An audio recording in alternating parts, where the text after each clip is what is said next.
Bien, ¿qué tal chicos? ¿Cómo están? Espero que estén muy bien. Hoy día vamos a trabajar una clase de laboratorio de ciencia y recordando algunos puntos importantes que hemos hablado en la clase de ciencia acerca sobre lo que es la genética y su aplicación, conllevando también a lo que es el estudio de la ingeniería genética.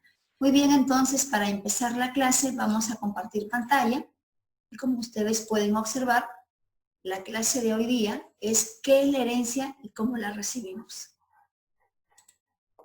Bien, entonces, recordando el núcleo central de lo que es en este caso la genética, los cromosomas. Como podemos observar, los cromosomas son estructuras que se encuentran en el núcleo de una célula. Asimismo, una cromosoma, recuerden ustedes, va a presentar fragmentos de lo que es ADN, ácido desoxirribonucleico. Asimismo, podemos recordar, porque esto estamos recordando, ¿cierto? Vamos a encontrar que las cromosomas van a presentar cromátidas. Como ustedes acá observan, un brazo corto y un brazo largo. Asimismo, estas cromátidas están unidas por lo que es el centrómero. Muy bien. Asimismo, recuerden que hablamos de fragmentos o de diferentes, en este caso, de diferente material genético que se encuentra en las cromosomas y es una parte muy fundamental para el cuerpo o para el organismo. Las cromosomas tienen una serie de proteínas que van a permitir que el ADN esté presente y de una manera apropiada. Los cromosomas se agrupan en pares. El ser humano tiene 46 cromosomas que va adquiriendo 23, en este caso de la madre, y 23 del padre. En total 46 cromosomas, es decir, 23 pares. Bien, ahora, como ustedes pueden observar, tenemos acá dos cromosomas del número 1, que quiere decir, por ejemplo, en un hombre y en una mujer. Dos cromosomas del número 1, observan acá ustedes dos cromosomas del número 1. Dos cromosomas del número 2, acá está dos cromosomas del número 2, dos cromosomas del número 3, dos cromosomas del número 4 y así sucesivamente. Muy bien, se dan cuenta que entre hombre y mujer, ¿sí? Entre hombre y mujer tenemos hasta 22 pares iguales, exactamente iguales, es decir, 44 cromosomas iguales tanto en el hombre como en la mujer. A estas 22 primeros pares se les denomina autosomas, común en un hombre y en una mujer. Muy bien, pero ¿qué pasa con el par 23? ¿Qué pasa con la cromosoma número 45 y número 46? Se les llama gonosomas sexuales, es decir, en este caso, el cromosoma 45 y 46 en el hombre, por ejemplo, va a determinar el sexo. Son las llamadas cromosomas sexuales, X, Y. Si el hombre, en este caso, decía, tiene X y Y, que es la cromosoma sexual, o también llamada gonosoma sexual, y en el caso de la mujer es XX, el cromosoma 45 y 46, cromosomas sexuales. Entonces, decíamos, el ser humano tiene 46 cromosomas, 23 le aporta la madre y 23 le aporta el padre. Ahora, en total decía 46, 23 pares.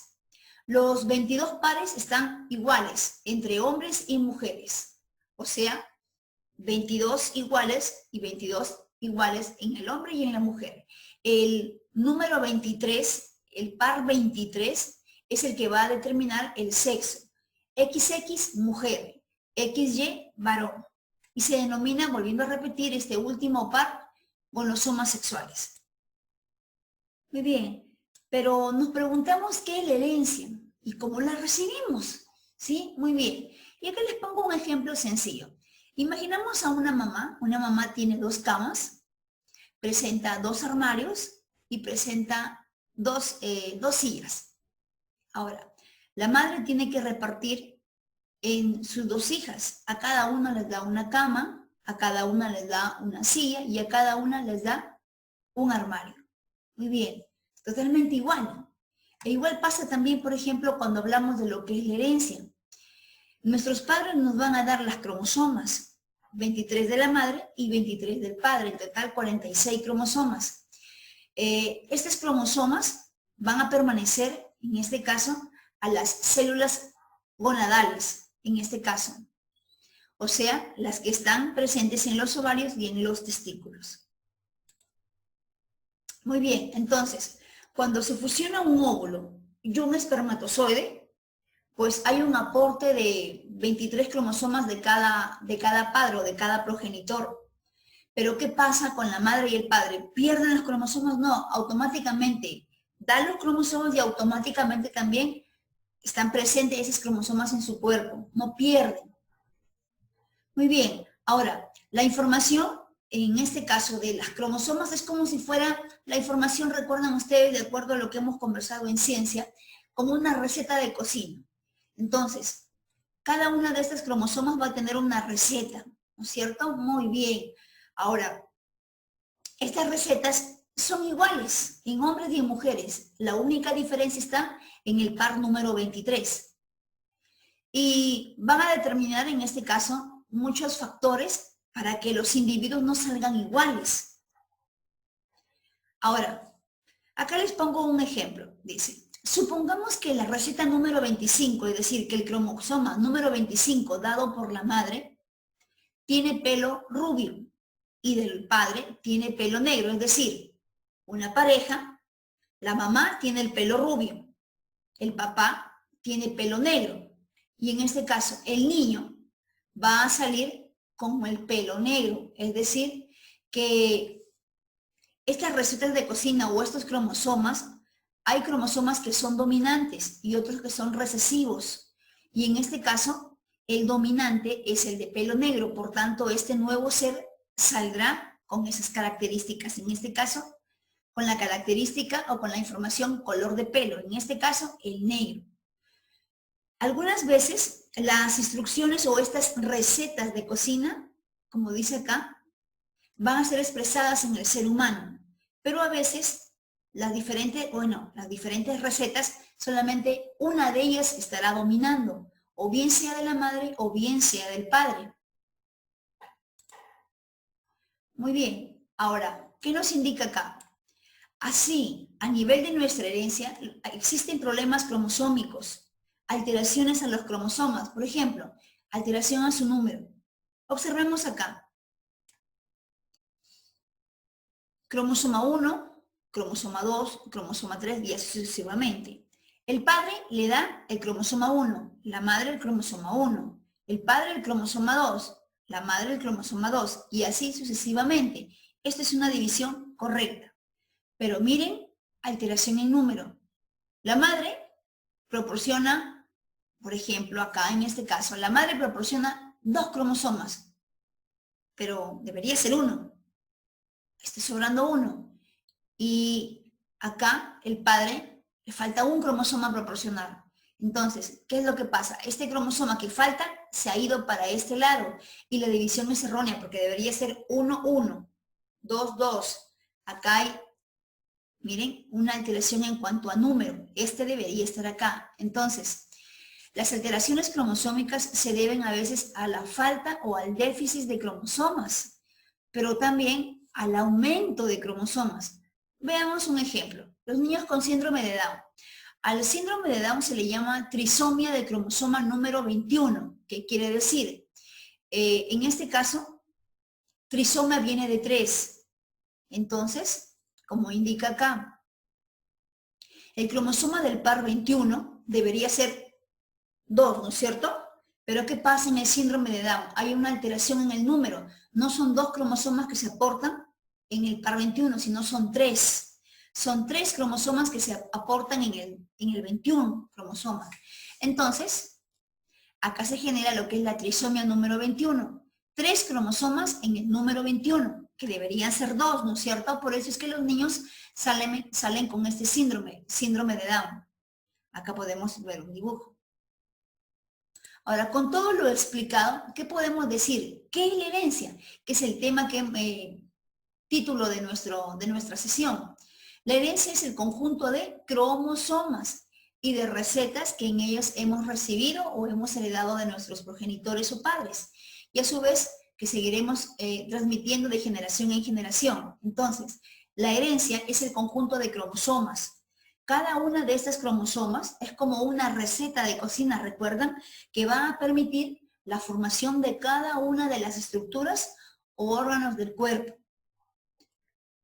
Muy bien, por ejemplo, miren acá, a través de colores podemos determinar la herencia. Miren, XX, definitivamente, mujer, XY, varón. Acá, por ejemplo, vemos los hijos XY, este es un varón, que tiene características 50% de la madre y 50% del padre. Acá XY es otro varón también. Acá tenemos, miren, una mujer XX, pero más dominancia es de la madre. Y acá XX otra mujer, pero sus rasgos físicos son dominantes, pero al padre, ¿no es cierto? Muy bien, chicos, entonces, la tarea que ustedes van a tener que hacer, y a eso va a ser motivo para la clase virtual, no solamente es poder explicar esta información teórica, sino que también ustedes puedan observar algunos dibujos y vamos a trabajar con específicamente los cromosomas. Quiero que observen bien la estructura del cromosoma y el trabajo de la clase virtual, aparte, vuelvo a repetir, de la teoría, va a ser es que ustedes consigan cualquier material que tengan en casa, papeles, lapiceros, plumones, colores, de repente tienen mangueras que les sobra, de repente tienen plastilina, de repente tienen lapiceros que no valen. Algún material reciclable, ojo, no vale comprar, algún material reciclable que nos permita realizar en este caso cromosomas. ¿Sí? Entonces, esa es la tarea, buscar los materiales solamente, buscar los materiales para poder hacer los cromosomas. Ningún trabajo va a valer si es que me presentan ya el cromosoma hecho. Yo les voy a dar diferentes dibujos, básicamente en base a cromosomas, y ustedes van a tener ya el material ahí esperando para poder hacer la clase. Muy bien, chicos, entonces cuídense, no se olviden encontrar sus materiales para hacer cromosomas reciclables. Bye, bye, hasta luego. Hoy vamos a hablar de un tema muy apasionante, la genética. ¿Quién me puede decir qué es un gen? Un gen es una parte del ADN que transmite la información genética. Muy bien, pero ¿saben qué es la información genética? Son todas las características que heredamos de nuestros padres. ¡Excelente! En la gran mayoría de las células del cuerpo, cada uno de nosotros tiene 2 juegos de ADN. ¿Y por qué? Porque recibimos un juego de cada uno de nuestros padres. Y a su vez, ellos también tienen ese doble juego de ADN que heredaron de sus padres. Sin embargo, existen algunas excepciones. ¿Cómo cuáles? Como las células sexuales o gametas, que tienen un solo juego de ADN. Estas gametas provienen de células que dividen a la mitad su cantidad de ADN. Por ejemplo, en el hombre hablamos de los espermatozoides y en las mujeres de los óvulos. Cuando una célula se divide, también se divide su material genético, dejando un solo juego de ADN por célula. Todo este proceso se llama meiosis. Es la función de estas gametas. Ambos juegos de ADN se juntan para formar la primera célula de nuestro cuerpo, llamada cigota. O sea que cada una de las millones y millones de células de nuestro cuerpo provienen de esa primera célula. Así es, en cada uno de nosotros, esa cigota se dividió para formar 2 células, que al dividir se dieron 4, que se dividieron nuevamente para dar 8, 16, 32, y así hasta completar todo nuestro cuerpo. Pero la diferencia entre este tipo de división celular y la que se produce cuando se forman las gametas es que aquí las células no dividen su ADN a la mitad, sino que lo mantienen siempre con el mismo número de juegos, o sea 2. Pero ¿cómo hacen las células para dividirse en 2 sin dividir su ADN a la mitad? Esta es una forma de división llamada mitosis. Antes de dividirse, la célula hace una copia exacta de su material genético. Cada una de estas copias irá a cada una de las células hijas. ¿Hace una fotocopia de las células? Sí, esa idea te puede ayudar a comprender la mitosis. Te estaba buscando porque quería invitarte a una fiesta muy divertida. ¡Wow! ¡Una fiesta! ¡Qué bueno! ¿Y qué festejan? Es el cumpleaños de mis primos. ¿Cómo de tus primos? ¿Y cuántos primos tienes que cumplen el mismo día? 2. Lo que sucede es que son mellizos. No sabía que tenías primos mellizos, pero si yo conozco a un primo tuyo. Claro, siempre estaba solo. En realidad, tú viste una vez a cada uno, pero como son muy parecidos, pensaste que era el mismo. ¿No te estarás confundiendo? ¿Y en realidad son gemelos no idénticos? Te digo que son muy parecidos. No, lo que pregunto es si son genéticamente iguales o sus genes son diferentes. ¿Cómo van a tener genes diferentes si nacen los dos de la misma panza? Oh, Mati, eso no tiene nada que ver. Al final, ¿qué son? ¿Gemelos monocigóticos o disigóticos? Ah, pues por el parecido te diría que son monocigóticos, es decir, idénticos. Quedaría muy mal si saludo 2 veces a la misma persona. Es verdad, pero no te preocupes, es fácil reconocerlos. Uno de ellos tiene una cicatriz en la frente. Genial, gracias por el dato. Lo tendré muy en cuenta.